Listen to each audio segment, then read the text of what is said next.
Buenas tardes, comunidad Hernán Villabaena. Mi nombre es Elías David Jardel Sánchez. Ando con el abogado aquí presente, Gabriel Gaviria. Gabriel Gaviria. Y voy a hacerle algunas preguntas sobre los derechos de la información y las nuevas tecnologías. Primero, ¿qué son los derechos de la información y por qué son importantes en la era digital? Adivine quién lo está buscando otra El vez. Estado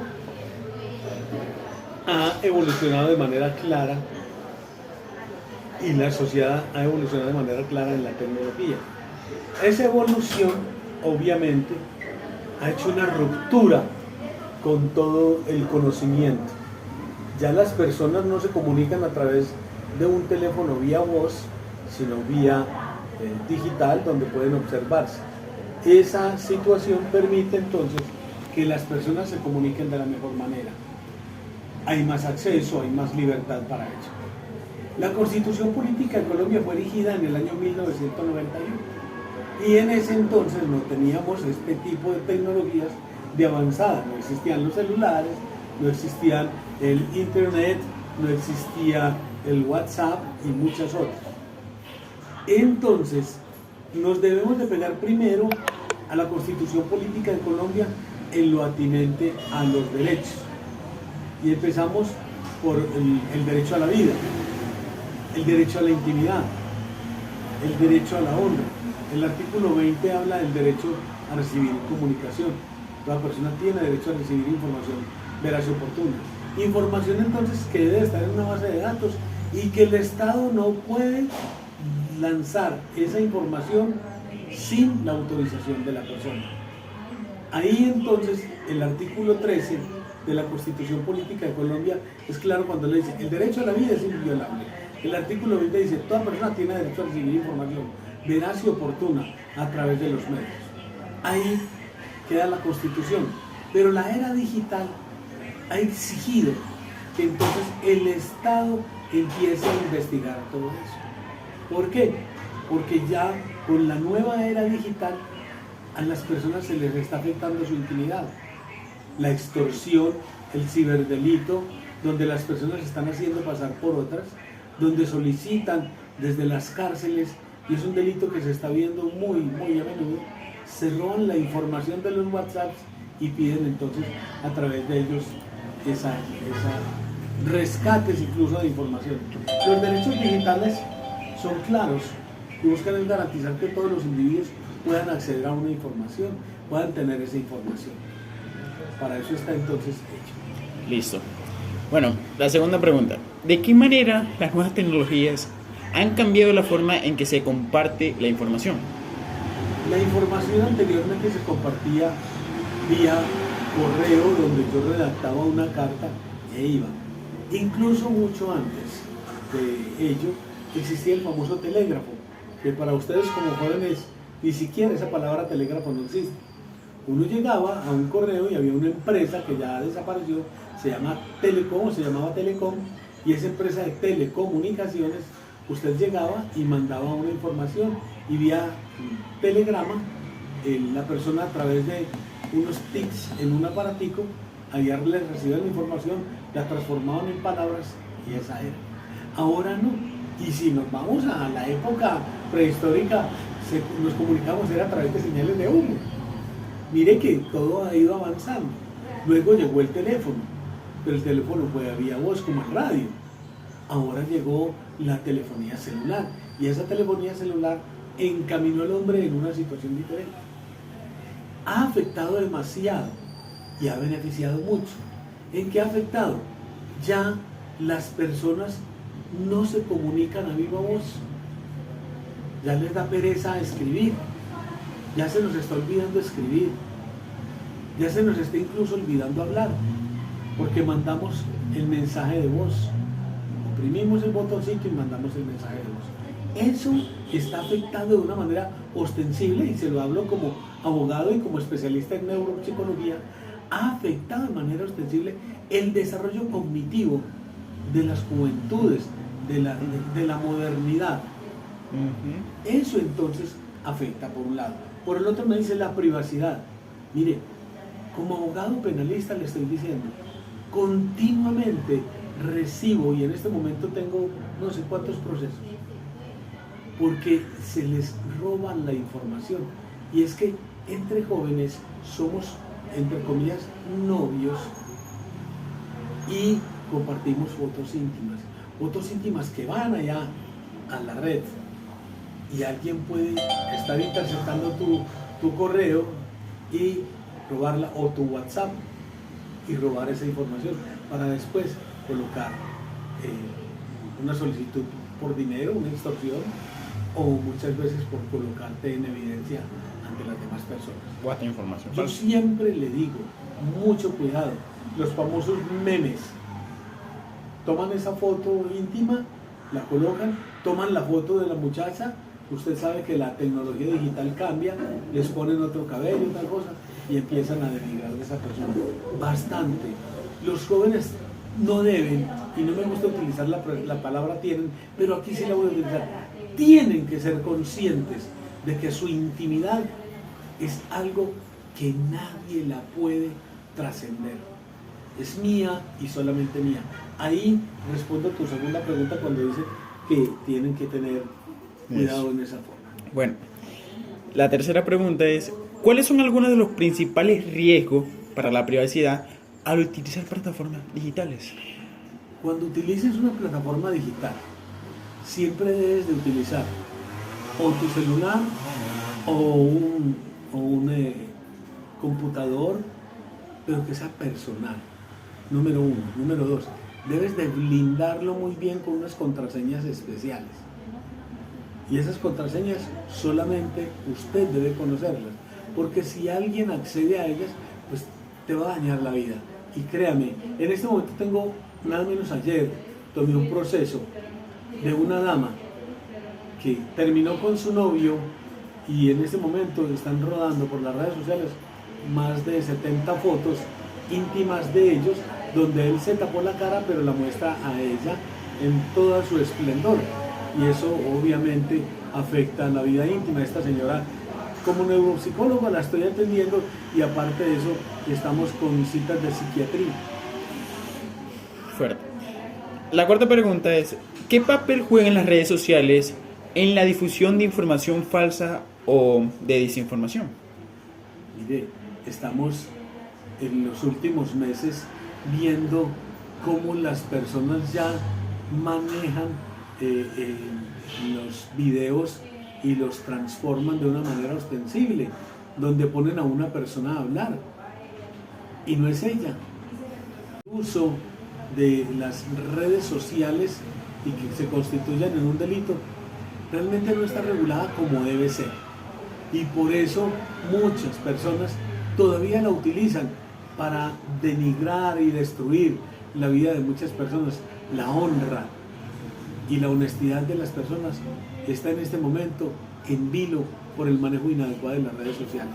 Y sí, existe dentro del Código Penal el uso de información o la violación a la intimidad de las personas, pero realmente en esos procesos lo que se hace es revictimizar a la persona, porque si yo me voy a un proceso penal tendría que mostrar ante el juez, ante el fiscal, ante el delegado del Ministerio Público y ante las demás personas que asistan a la audiencia todas esas pruebas que realmente a veces son vergonzosas para uno mostrar.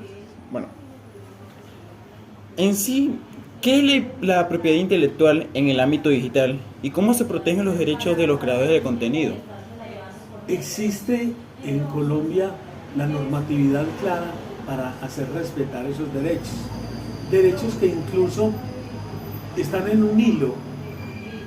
Es una división muy difícil, porque ahora incluso vemos en los grandes cantantes que están presentándose demandas por el uso de la música, por el uso de cierta tonalidad, y que entonces le están plagiando la música. Saico y Asimpro, que es la entidad a nivel Colombia de las sociedades de autores y compositores de Colombia, ha velado mucho porque se proteja eso, pero es muy difícil, precisamente porque en la tecnología yo puedo tomar una canción, tomar la grabación y con mezclas, como hacen los famosos DJ, hacer unas mezclas especiales y le estoy robando la autoría a una persona, entre comillas, pero no me puede mostrar porque yo le hago X arreglos desde el punto de vista tecnológico y va a ser una canción totalmente diferente o un ritmo totalmente diferente. Exactamente. La siguiente pregunta. ¿Cómo influyen los algoritmos de las plataformas digitales en la forma en que recibimos los consumimos de la información? Esa pregunta es muy importante realizársela a un especialista, porque yo soy abogado y soy penalista y soy neuropsicólogo, a un especialista en este tipo, porque es que los algoritmos los utilizan son las personas que conocen muy bien el manejo del Internet, dónde pueden acceder, cómo pueden acceder. Es que acceder a un computador y acceder a través de algoritmos, yo tendría que tener un conocimiento exhaustivo a nivel de ingeniería para poder acceder allí y tener una preparación especial. Pero así como estudian muchos, y me van a disculpar la expresión, muchos abogados estudian para ser delincuentes, muchos médicos trabajan o se gradúan para hacer negocios ilícitos, abortos y demás. Asimismo, dentro de la ingeniería de la información también se presentan personas. Eso va en la ética personal, pero esos algoritmos son bastante delicados porque le pueden dañar la vida a una empresa o a una persona con el mal uso de ellos. Exactamente. La siguiente. ¿Qué derechos tiene un usuario al subir un contenido en Internet y cómo se puede proteger su auditoría? Yo tengo primero que registrar el video, el escrito, la presentación. Debo de registrarla y para eso existen entidades del gobierno donde yo puedo en la Cámara de Comercio inscribir mi creación, mi obra ante la Sociedad de Autores y Compositores de Colombia, hacer lo que es Saico Asimpro, la hago mediante escritura en una notaría pública y luego voy y la llevo allí. Eso queda un rótulo y queda que nadie puede bajo ninguna circunstancia.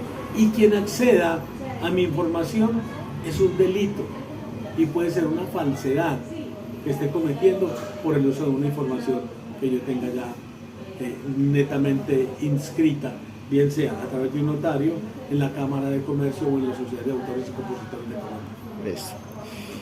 La siguiente pregunta. ¿Cuál es la importancia del acceso equitativo a la información a través de las nuevas tecnologías?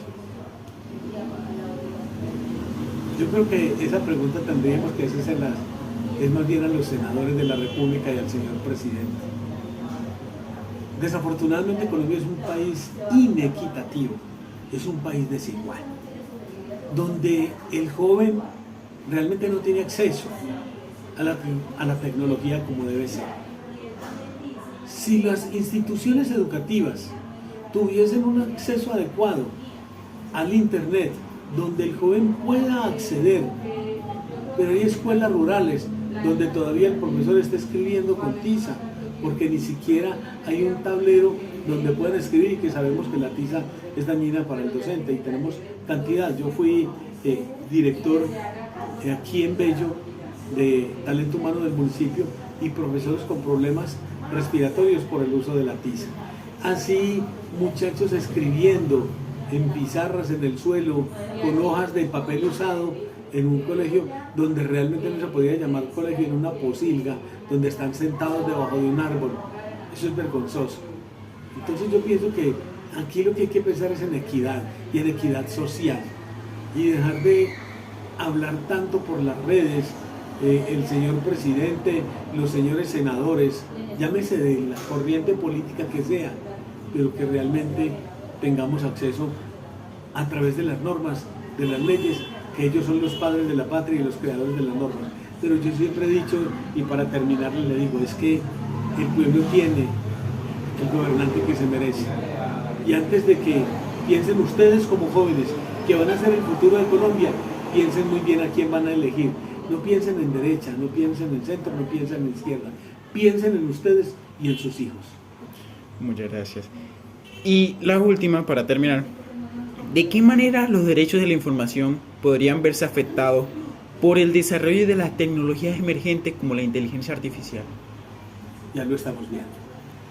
ya lo estamos viendo. Ya cantidad de empresas se están viendo afectadas con el uso de esa inteligencia artificial, donde le quitamos la cara a un cuerpo y ponemos esa persona y la vemos escultural, o la vemos más gorda, o la vemos más vieja, y a través de eso incluso están ofreciendo productos que para adelgazar y hacen los cambios. La inteligencia artificial es muy buena siempre y cuando se utilice como se puede utilizar todo el conocimiento humano, en bien y en pro del desarrollo de nuestra comunidad, de nuestra civilización. Eso nos está afectando demasiado y creo que en ese aspecto tendrán que legislar muy bien, e incluso ya lo están pensando frente al uso de esas tecnologías y la inteligencia artificial, que está muy afectada en este momento por muchos personajes que quieren hacer daño con ellas. Bueno, ya concluimos con las preguntas, con el cuestionario. Muchas gracias, señor abogado, Con mucho gusto. por brindar la información, y que tengan en cuenta que la privacidad es algo muy cuidadoso en todos los aspectos, de que si personal o en el ámbito laboral o etcétera. Entonces, muchas gracias y feliz tarde. Cuídense mucho.